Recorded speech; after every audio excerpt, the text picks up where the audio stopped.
السلام علیکم یا رقیہ بنت امیر المومنین علی ابن ابی طالب۔ موجود ہوں اس وقت میں لاہور میں بی بی پاک دامن کی مزار پہ، جو منسوب ہے حضرت بی بی رقیہ بنت امیر المومنین حضرت علی ابن ابی طالب علیہ السلام سے، جو حضرت عباس علمدار کی بہن ہے اور واقع کربلا میں شہید ہونے والے محمد ابراہیم کی والدہ ہے۔ ایک روحانی سکون ملتا ہے عالم مولا عباس کے سائے میں۔ یہاں پر ہر وقت جو ہے ایک مرثیہ خوانی اور نواخوانی خوانی کا سلسلہ چلتا رہتا ہے۔ دور دراز سے لوگ آتے ہیں اور اللہ تعالیٰ کے حضور بیوی کو وسیلہ بنا کر دعائیں مانگتے ہیں۔ مزار کی تجدید و آرائش کا کام جاری ہے اور بڑی خوبصورتی کے ساتھ جو ہے محکمہ اوقاف کے یہ انڈر میں مزار ہے، اور یہاں پر جو ہے بلا تفریق تمام مسالک کے لوگ آ کر جو ہیں اپنی عبادات سر انجام دیتے ہیں۔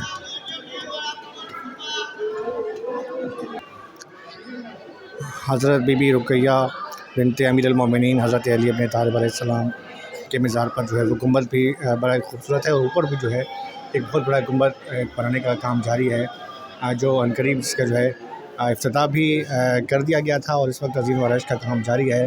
اور یہاں پہنچ کر ایک بڑا ہی روحانی سکون ملتا ہے۔